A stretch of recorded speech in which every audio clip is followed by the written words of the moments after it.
Hi, I'm Peter Breggin, Peter R. Breggin, MD. I'm a psychiatrist. This is the fourth in my series of Simple Truths about Psychiatry. And the topic today is going to be the patient who is psychotic and gets labeled schizophrenic, and what would really most effectively help that individual. The first three presentations in this series have been about the limits of psychiatric drugs and how they are harmful to the brain. And I think it's time to take a little break from that and look at how do we help, without using drugs, some of the most very upset people. And then my next presentation, following this one, will be on helping the person who's so depressed that he or she is suicidal. So we'll just really confront these issues directly. I got started in psychiatry when I was 18 years old. I was a freshman at Harvard College, planning to go on and probably major, well, I was majoring in American history and literature and thinking maybe I'd be a professor in the future years. And a friend of mine invited me to volunteer at Metropolitan State Hospital. It was 1954. We went out to the hospital, which sat, as so many of them do, like a medieval fortress on the top of a hill outside of a town. And when we entered the hospital, my immediate impression from the stench, from the dilapidated conditions, from the bent over and humiliated patients, was my Uncle Dutch's descriptions of liberating an extermination camp toward the end of World War II. It profoundly affected me. Now, I don't know why, but spontaneously, I felt that if I had been in those conditions, living like that, confined like that, abused and deprived and lonely, that I wouldn't be able to keep my sanity. And as I would visit with the patients, and I can't exactly tell you why, I never had a sense that, oh, you're different from me, you're defective, I'm not. I always had a sense of, there, but for the grace of God go I. That this could happen to anyone.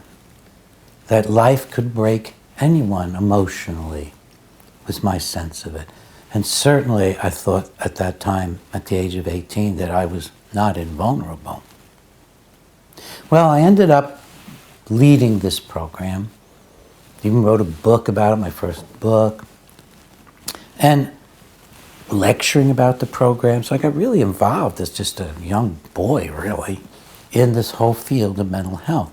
And I went to the superintendent and I said that, we've got like a dozen of us and we want to do more than just visit with the patients and take them on trips and clean the wards and have parties and stuff. We think that it would be really helpful if each of us had our own patient that we visited every week during the school year.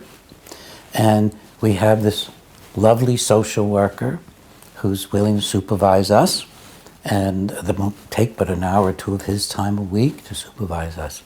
The principal. It's an interesting slip because it's a bit like being in school, I guess, only the worst parts of school. The superintendent of the hospital got mad at me about this. But eventually he realized that if we left his hospital and then went to another hospital, that we were actually the best thing that had happened in a long time. We were already getting good publicity for the hospital. So he gave a group of us, about 12 as I recall, each our own patient that we could work with. And they gave us patients who were so bad off that they thought we couldn't hurt them, patients they expected to spend the rest of their lives in the hospital.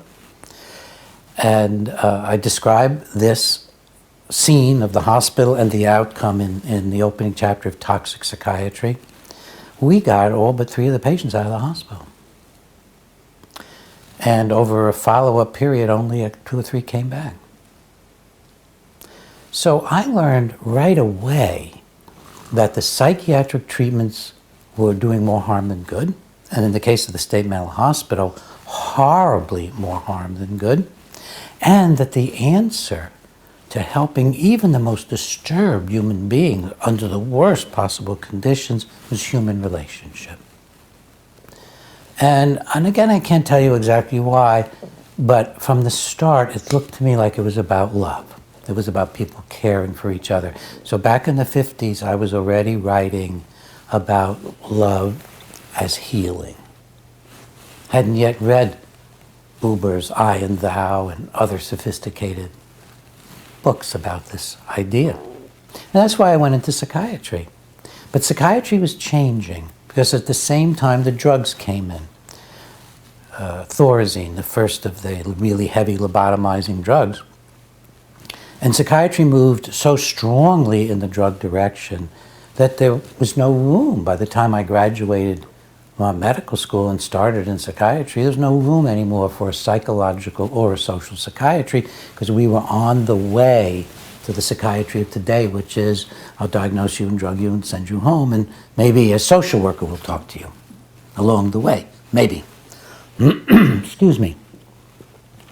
So by the time I finished and went into private practice, I knew that psychiatry had gone in one direction and I was going in a psychological and social direction for helping people. Now, let's look at the most serious kind of a problem. The person who becomes really, really crazy. Let's say it's a 16-year-old girl, and abruptly, after a period of shyness usually, and of feeling somewhat withdrawn, and of being a little maybe different than other kids, this young woman begins to hallucinate. She begins to hear voices blaming her for things, voices persecuting her, voices talking mean to her. She begins to think that she's somebody who's very special and is somehow the center of a great deal of activity by other people, that people are maybe conspiring against her. Her mother and father are working with the CIA or with some other organization. If she gets disturbed enough, at some point she might think that maybe she saw for a minute that her father had a tail or that her mother had horns. And she's frightened out of her mind. Well, what's going on here? It's not as complicated as it may seem. What's going on is that the social connections, the social fabric of this person's life has begun to tear apart. When people are functioning normally, we're very creative. We can do all kinds of varieties of things and people look really different. But when people are breaking down, you get a lower common denominator and things begin to look more similar from person to person. And so the person who is psychotic has hallucinations or delusions, and their thoughts can be very strange and not make any sense. And they're also helpless. And they're usually, in the case of somebody who's going to end up with a diagnosis of schizophrenia, I don't use those diagnoses, but they're there. That person's been shy and withdrawn, and you see a process taking place. The process is one of no longer trusting people. So where do you go when you're so frightened and usually so ashamed of yourself? Usually a lot of shame involved. And what do you do when you're so ashamed of yourself and you're so frightened that you don't believe anybody could care for you, you don't believe anybody could trust you, you don't trust anybody? Where do you go? Well, if you're the sort of creative, imaginative person who's going to get labeled schizophrenic, you go into what looks like very bad metaphors, broken poetry, and nightmarish, literally nightmarish kinds of experiences. And rarely are they comforting. The breakdown is not comforting. So what is the beginning of recovery for this person? It's not very complicated. It's the building of a trusting relationship with someone. And hopefully, if the parents are responsible and are willing to participate, healing the broken social threads of the family. That's the answer. That's the answer. Without even worrying about why one person becomes very disturbed and another doesn't, and how much is the mother to blame or the parents to blame, and Why does the social fabric unravel? Without even worrying about that, we do know what heals, and the family heals. And a caring therapy relationship can heal. Surprisingly, one of the most astonishingly effective moments in therapy is the first session with a young person who's not heavily drugged, hopefully not drugged at all, who's just brought in and who's very, very crazy. And you sit with that person quietly and reassure them. I start out by saying, it's safe for you to tell me anything you want because I never lock up people against their will. And I know that I heard that there was a threat that you might get locked up, and say, I don't do that. And I don't give drugs when people have a lot of emotional upset. I mean, you could tell me the most frightening thing possible. I'm not going to give you psychiatric drugs. So it's just safe. We can just talk. And I can see some of the fear melt when the person begins to think that maybe I actually care about their feelings and I want to have a safe space with them. I want to create a caring place where I give off an aura of healing, an aura of caring, an aura of empathy, because I'm actually feeling it. It doesn't fake very well, believe me. Under those conditions, you will see a person come back from deep craziness within a relatively short time. You can even see it in minutes. You can see that by halfway through an hour and a half, the person's no longer cocking their head and listening, or looking out the window, or staring at their feet. The person's relating to you. If you stop for a minute and you say, are you still hearing things? They might say, no. No, it's not all over. It's not going to be like life is all fun and games after that. But you can see this process happen quickly. Now, if you've got mom and dad there, and maybe grandma, maybe somebody else out, from the family or friend, out in the waiting room, and then you bring in everybody, and you talk to them about how you want to help heal their relationships. It's not going to be a blaming of who did what to whom. It's not going to do that. We're going to talk about how do we relate to each other in a loving way, and I'll use the word loving. I know most people can go to psychiatrists for 10 years and never hear the word, but I think it's the key word. How are we going to communicate in a supportive, caring, and loving manner? And maybe as a start, just respectfully. So, let's don't do that disrespectful stuff. I know you're all upset, but let's try another approach. And if the family, the parents are willing to respond to that, you can help a person in a matter of weeks, not even months or years.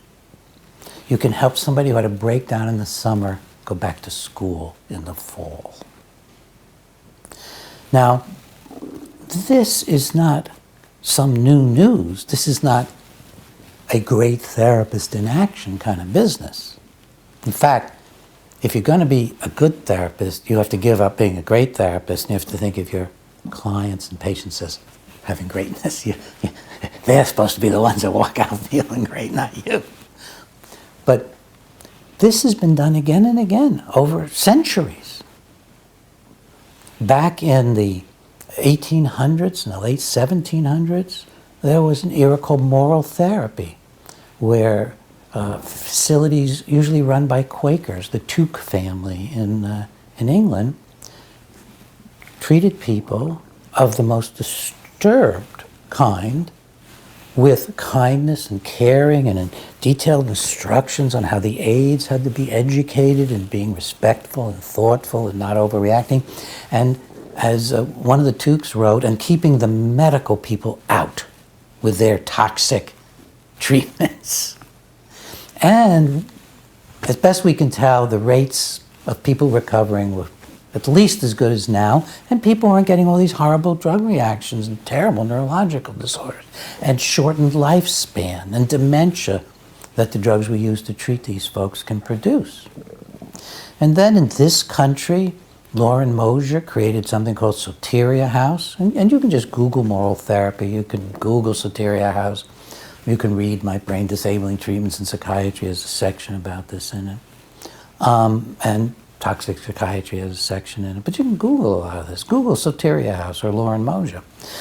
He showed that if you took a group of people and had them go to a residential home run by a social worker not a psychiatrist, and where all the aides were chosen not for their credentials, but for their ability to care and be gentle and non-coercive. And you sent some folks there, and then as a controlled clinical trial, you sent some folks randomly to the local mental hospital, people who did better without the drugs in Soteria House. Now, psychiatry responded by pushing Lauren Mosier, who was the head of the schizophrenia branch at NIMH when he did these studies. They pushed him out. And then California eventually, after many years, closed down Soteria House, but not until books and innumerable articles have been written about it. So I wanted you to know at the start, because I've been real critical of the drugs in the first few of my presentations, that there are very, very good solutions to helping disturb people. But they run counter to the drug companies, to the government programs, to the organized medicine. We need the public to be demanding these things. And there's another good program you can Google. It's called Open Dialogues. Just Google Open Dialogues. It's a Finnish program.